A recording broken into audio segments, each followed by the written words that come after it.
Hey guys, Metal Driver here, bringing you another WWE Elite review. Today, I'll be looking at the Decade of Domination, John Cena. Looking at the sides of the box, you see an image of John Cena on both sides. Back of the box features an image of John Cena, a brief bio, career highlights, a description of this figure, and the rest of the figures that are in this wave. Bio includes from West Newbury, Massachusetts, weight 251 pounds, and a height of 6 feet 1 inch. Career highlights include 16-time World Champion, United States Champion, and WWE Tag Team Champion. And the description is the same on all the figures in this wave, so if you want to read it, go ahead and pause this video so you can check that out. Alright, now that we have looked at the box, let's go ahead and open this figure up and take a closer look at John Cena. Alright, and here is John Cena out of the packaging, but first, let's take a look at the accessories that he comes with. So he comes with a pair of interchangeable open hands, perfect for his "you can't see me" taunt. Then he comes with gripping hands, and he also comes with brass knuckles that say "Word Life," which do fit on the gripping hands perfectly. Then the other pieces of accessories that he comes with is his entrance gear. So he has this chain here, so this goes along with his Doctor of Thugonomics look. He used to wear a chain a lot during that time. He also has this type of hat. So he wore this hat a few times. He also used to wear baseball caps during that time, but I like how they went with this style hat. Then he comes with this top, which I'm pretty sure is a jersey. It says 33 on the front and the back. The paint looks good for the most part, except for this little missing spot of paint here. It's supposed to be white, but the front, the numbers look much better. Now this is a plastic piece, which I'm not a fan of, and it's got the pegs on the side, which I absolutely hate. It would have been nicer if we had gotten the pegs on the back. I usually find those to be a little more sturdy than this, but this one seems okay so far. Doesn't look too bad, but it can come off pretty easily. You just take this off, and then we're going to go ahead and take the hat off as well. Chain comes off.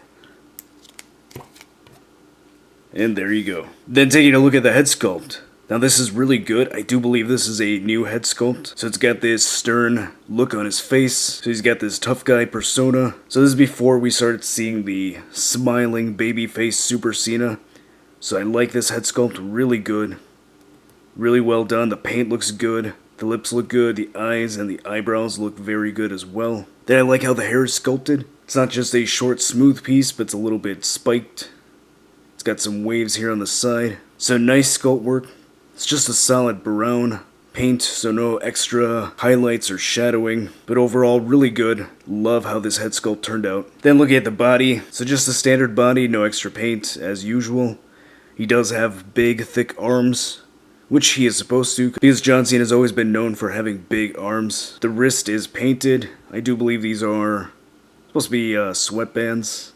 Kind of hard to tell, looks a little bit like tape, but I'm pretty sure they're sweatbands. Then he's got his gesturing hands with the thumb and the pinky sticking out, so he did use this gesture during his Ruthless Aggression Dr. Thugonomics days. However, the original gesture was the one with just the pinky sticking out, so it would have been nice if we had gotten that. There would have been a new set of hands, but this is okay. This works just fine. Then here at the waist, you do see his boxers sticking out, so a pretty common look that John Cena had during that time. The belt is just a solid black paint, no extra paint there. You look at the shorts, it's just a solid blue plastic. It's got this dark navy blue, so no extra paint, but that's okay. It's not a big deal. Then looking at the feet, he's got sneakers, so no added detail. It's just black sneakers with white at the bottom. Now the paint does not look that great here, so there is some missing white paint, and there's some extra white paint right there. And look at the shoelaces, looks to be some missing white paint there as well. And look at the other foot, this one looks a little better than the left foot. It's a little bit of missing paint down here, but overall pretty good. Nice looking figure. The head sculpt is really good, and that's really what wins me over with this figure. Alright, going over articulation. The head is on a ball joint, which allows the head to go pretty high up. You can't look that far down. His head can turn side to side, and it can tilt. Shoulders have a hinge, which allow it to go that high up. It can rotate all the way around.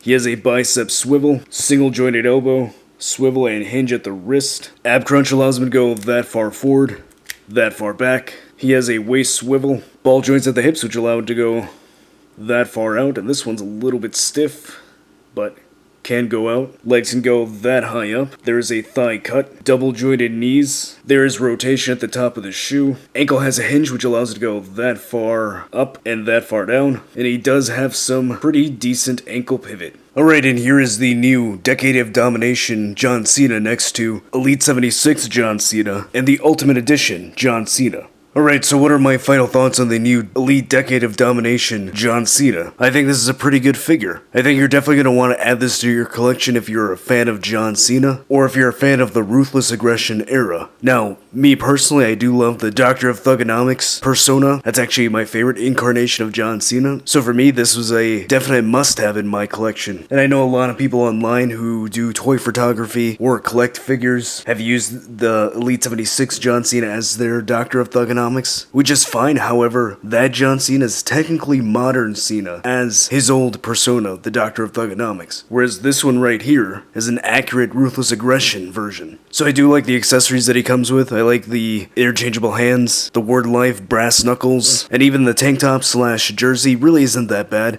I would have preferred a soft goods one, however, this one fits really well on him. Even though I'm not a fan of plastic pieces of clothing, I think this one works. Overall, it's a solid figure. I think Mattel did a great job, especially on the head sculpt. So definitely it's worth picking up. I can see people maybe skipping out on this if they're not a John Cena fan, or if they already have a Doctor of Thugonomics that they're satisfied with. However, I think this one is good enough to pick up, especially with all the accessories that he has. So if you like this review, go ahead and hit that like button. If you're new to the channel, subscribe so you can see more WWE Elite reviews. Follow me on social media so you can keep up to date with all my wrestling figure photography. And as always, stay tuned till the end to see pictures of this figure in action, and I'll see you next time.